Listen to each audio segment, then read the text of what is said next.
Hello students, welcome back to my channel. हम कर रहे हैं क्लास 9 मैथ्स गणित मंजरी की एक्सरसाइज सेट 3.5 का question number 5। We have seen that the repeating block of 1/7 is a cyclic number. देखिए, अगर हम इसमें 1 को 7 से डिवाइड करें और उसके बाद जो भी डेसिमल के साथ जो भी हमारा नंबर आएगा तो वो हमारा साइक्लिक नंबर आएगा। Try to find more numbers n whose reciprocals 1/n produce decimals with repeating blocks that are cyclic. जैसे 1/7 है, 1 को 7 से अगर हम डिवाइड करते हैं, जो भी हमारा रिपीटिंग ब्लॉक आता है, जो भी रिपीटिंग नंबर्स आते हैं डेसिमल के बाद में, तो इसी तरह के और नंबर भी हमें फाइंड करने हैं। तो उन नंबर्स का नाम क्या दिया है हमने? एन नंबर फाइंड करने हैं। मतलब यहाँ पर उसके जो डिनोमिनेटर है उसको एन से डिनोट करेंगे।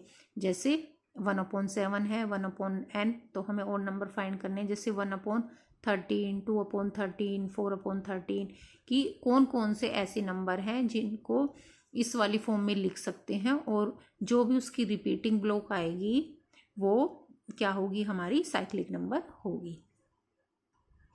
देखिए, हमें नंबर दे रखा है 1/7। अब हम 1 को जब 7 से डिवाइड करेंगे तो हमारा नंबर आ रहा है 0.142857।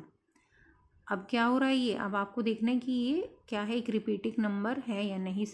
रिपीटिंग है, साइक्लिक मतलब इसके बाद फिर यही नंबर रिपीट होगा, फिर यही नंबर रिपीट होगा, इतना बड़ा नंबर। तो पहले तो हम 1 को 7 से डिवाइड करके देखते हैं। देखिए, 1 को 7 से डिवाइड करेंगे। अब जो 1 है, 1 छोटा है और 7 बड़ा है, तो डायरेक्ट तो ऐसे हम टेबल नहीं पढ़ सकते, तो पहले हमने पॉइंट लगाया, पॉइंट लगा के हमने 0 यहाँ पर लिख ली। तो 10 है और 7 की टेबल पढ़ेंगे। 7 1 7, 10 में से 7 गई, 3 बच गए। अब 3 छोटा है और 7 बड़ा है, तो फिर क्या करेंगे? ऊपर एक 0 लगाएंगे और उसको यहाँ पर लिख लेंगे। तो फिर 7 4 जो हमारा हो जाएगा 28। अब 30 में से हमने 28 माइनस किया, यहाँ से कैरी किया 10, 10 में से 8 गए, 2 बच गए। फिर 2 7 से छोटा हो गया, फिर हम ऊपर एक 0 लगाएंगे और उसको नीचे लिख लेंगे। अब 20 में हमको चलानी है। 7 2 जा हमारा 14 आ गया, और यहाँ से कैरी किया 10, 10 में से 4 गए, 6 बच गया। अब 6 फिर छोटा है हमारा 7 से, फिर हम क्या करेंगे? ऊपर एक 0 और बढ़ा लेंगे और उस 0 को नीचे लिख लेंगे। तो ये हमारा 60 हो गया। 60 का हमने फिर चलाया, 7 8 जा 56, 56। अब यहाँ पर फिर कैरी किया 10, 10 में से 6 गए, 4 बच गया। अब 40, अब हमारा 4 है, 4 भी 7 से छोटा है, फिर हमने एक 0 और बढ़ा ली और उसको नीचे लिख लिया, तो 40 हो गया।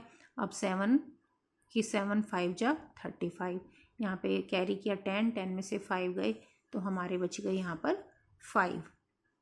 और फिर 5 छोटा है, तो फिर हमने क्या किया? एक 0 और बढ़ाई और फिर उसको नीचे लिख लिया, 50 हो गया। 7 7 जा हमारा हो गया 49, यहाँ से कैरी किया 10 में से 9 गई, तो 1 बच गया। अब देखिए, यहाँ पर 1 बचा है और हमने यहाँ पर 1 से ही स्टार्टिंग की थी। तो अब जो अगर हम इसको आगे डिवाइड करेंगे तो फिर से हमारा यही रिपीट होगा। फिर यहाँ से 7 के बाद 1 आएगा, फिर 4 चलेगी, फिर 2 चलेगा, फिर 8, फिर 5, फिर 7, फिर 1 आएगा। तो ऐसे ही हमारा रिपीटिंग ब्लॉक हमें मिल गया है। तो रिपीटिंग ब्लॉक क्या मिला हमें? 0.142857। तो हमने क्या देखा कि जो ये है 1/7 क्या है? ये एक रिपीटिंग ब्लॉक है और साइक्लिक नंबर है। साइक्लिक कैसे है कि इसके बाद ये आएगा, फिर इसके बाद 1428 ये ही आना शुरू हो जाएगा। अब क्या करेंगे हम? अब हम चेक करेंगे 1/7 को तो हमने चेक कर ही लिया है क्या आएगा। फिर हम 2/7 को चेक करेंगे। अब हम क्या करेंगे? 2 को 7 से डिवाइड करेंगे। अब जब आप 2 को 7 से डिवाइड करेंगे तो आएगा 0.285714। आप इसको 2 को 7 से डिवाइड करके देखिएगा। तो फिर अब क्या होगा? अब हमें ये चेक करना है कि ये एक साइक्लिक नंबर है या नहीं है।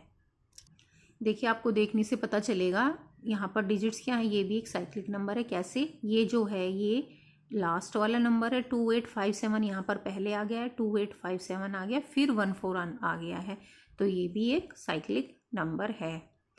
फिर हम 3/7 को भी चेक करेंगे। अब 3 को जब आप 7 से डिवाइड करेंगे तो आएगा हमारा 0.428571।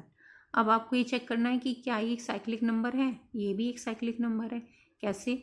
देखिए, जो भी हमारा यहाँ से 4 से, ये यहाँ से 4 से शुरू हुआ है, यहाँ पे हमने क्या लिखा 4285 7 और 1 लास्ट में आ गया, ये भी साइक्लिक नंबर है। अब हम क्या चेक करेंगे, 4/7 को भी चेक करेंगे। तो जब 4 को 7 से डिवाइड करेंगे तो हमारा आएगा 0.571428। अब इसको भी चेक करेंगे कि साइक्लिक नंबर है क्या। अब ये 5 से शुरू हो रहा है, देखिए ये रहा हमारा 5 7, फिर आ जाएगा 1428, यही आ गया ना 1428। तो ये भी हमारे 2/7, 3/7 और 4/7 भी हमारे क्या है, साइक्लिक नंबर है। अब हमें और नंबर भी फाइंड करने हैं। हमने इसी एक्सरसाइज में पहले एक क्वेश्चन किया था, क्वेश्चन नंबर 2। उसमें भी आपने कुछ नंबर्स देखे थे। उसमें क्या क्या नंबर्स थे हमारे, 1/13, 2/13, 3/13 और 4/13। ये हमारे साइक्लिक नंबर आए थे, 1/13, 3/13 और 4/13। जो हमारा नंबर आया था 2/13, ये साइक्लिक नहीं था। इसलिए उस क्वेश्चन को भी आपने जब पढ़ा होगा तो आपको ये नंबर याद रहेंगे, 1/13, 3/13 और 4/13, ये भी हमारे साइक्लिक नंबर है। तो अब हमारे क्या क्या नंबर निकले। और इसी तरह 1/13 हमने चेक कर लिया था क्वेश्चन नंबर 2 में, 1/17, 1/19, ये नंबर भी साइक्लिक नंबर ही होंगे। तो उन्होंने यहाँ पर n की वैल्यूज़ पूछी थी।